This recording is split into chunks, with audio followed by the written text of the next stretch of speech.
Hello the internet, my name's Laura. Welcome back to my channel.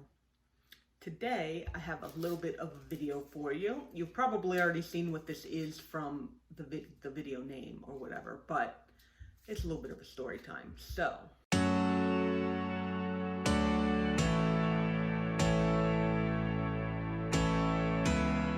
first of all, I have been prepping for a video on making a self-watering moss pole. There's been some stuff going around on that. And I went into town in order to buy some macrame cord. And so I went to Michael's and I picked up some macrame cord because this was the last thing that I needed for making my self-watering moss pole. And then I was like, why don't I go to Home Depot?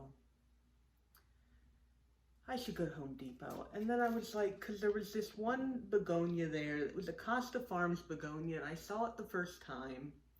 I was like, it's kind of plain. It's just white. It's got, or it's green. It's got white spots on it. You know, it's like, it's not really anything all that special. You know, the underside isn't even all that red. And I was like, I think I'm just not going to get it. And so I didn't get it. And then I went back another time and I saw it again. And I was like, I guess it's kind of pretty. I mean, it's got like little ruffled edges, but it just doesn't look all that good, you know. I don't think I'm going to get it. So I didn't get it. And then this time when I was like, I'm going to go to Home Depot, I was like, I think I'm just going to, if that plant is still there, because I mean, it was like, this would be the third time that, if that plant is still there, I'll go ahead and get one. And then they had it. So this is the little begonia that I was talking about. It's one of the Costa Farms Trending Tropicals Cane Light Begonia collection.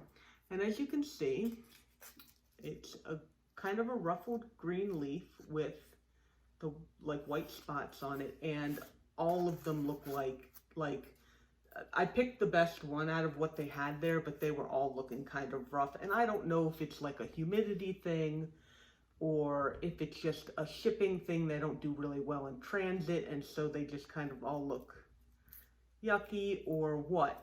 But I was like, if I can get one of these to like grow in and get a nice leaf that's like been grown in like a stable environment with some decent humidity, and it's not getting banged around all the time, and like that, maybe they'll really look good. And even though they don't have red backs, they do have nice red veining, even though you can't really see any of that from the front, but on the back they've got some nice red veining. And I was looking at it and it's just really pretty.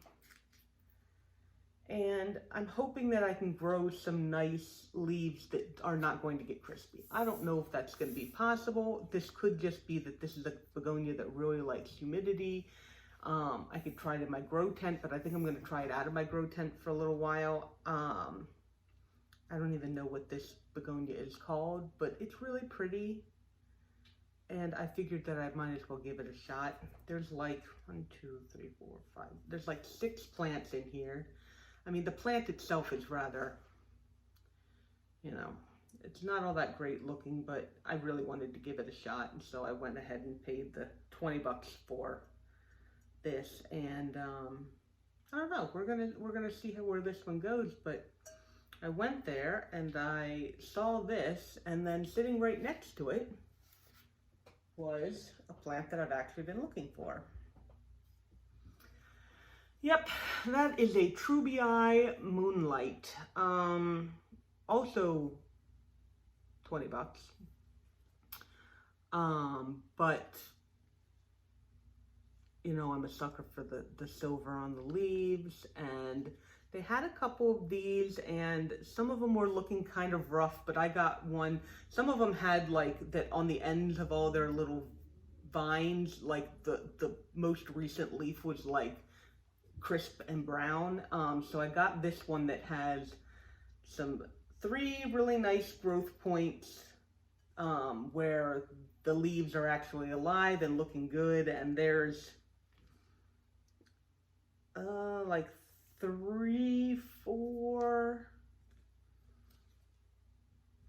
other growth points in here that are not actually trailing out yet. So it's a pretty decent plant.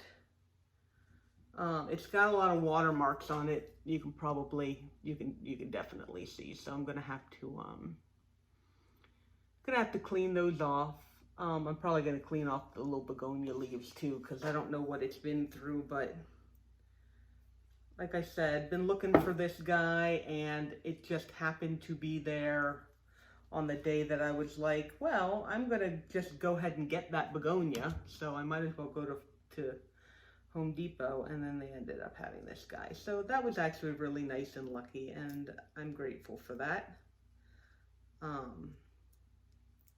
Not entirely grateful for the price, but I mean, in the grand scheme of things, 20 bucks for the Trubii Moonlight is actually pretty decent. This guy might have been a little expensive, but I'm gonna nurse him back to health, and I think he's gonna be really pretty once he's got a nice stable environment that he can just kind of grow in. But yeah, so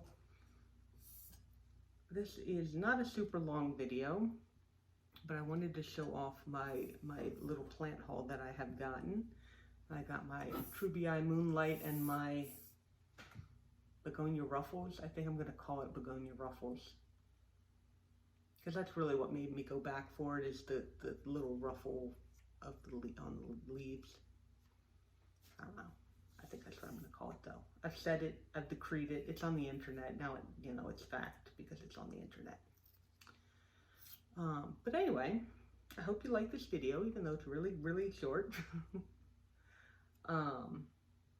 And I look forward to giving you guys an update on this, hopefully when this plant has done better. This one I'm not expecting any problems with. I hear that it's a very slow grower, but it's not really difficult. It's just slow. So, we're just gonna kind of let that happen. And, really, I'm perfectly happy with the size of it. It's kind of like the watermelon peperomia that I ended up getting. It was also a Costa Farms Trending Tropicals collection, where it was kind of like, I was happy with the size of it that I got it at, and then as it gets bigger, then it's even more better, I guess. But yeah, so if you like this video, go ahead and like this video. Let me know if you guys have seen this Trending Tropicals. Let me know if you guys have seen this. This one isn't a very popular one, so I don't think people are talking about it, but I'm curious to see if anybody else has seen that one in particular. But also, if you've managed to get yourself a Trubii Moonlight, let me know, because it's interesting. I don't know. I find the whole Costa Farms Trending Tropicals collection thing to be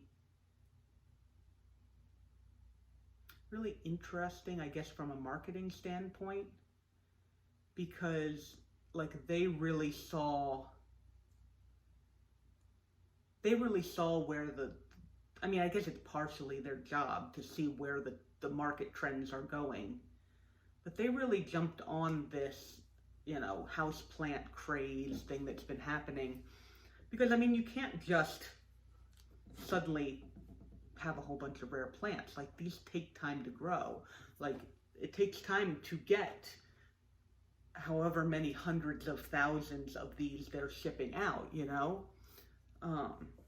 so I find it fascinating that they can take a rare, uncommon, I guess more like, but a plant that's fairly expensive, that people really want, that has been kind of hard to get, and then just kind of it's mass produced. It's just kind of interesting to me.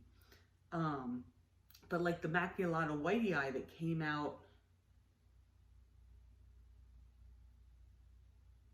it was before the pandemic. It was Thanksgiving before the pandemic is when I got that Maculatta Whitey Eye from the Trending Tropicals. That's really the first time that I ever saw them. They had been around, they were right on top of that. So it's just fascinating. I'm sorry I rambled a little bit. It's okay. made the video a little bit longer. But anyway, if you want to see how these plants do, go ahead and subscribe, and I'll have an update on the both of them at some point for sure. And thank you so much for watching this video and spending some of your time with me today. I will see you guys in the next video. Okay, bye-bye.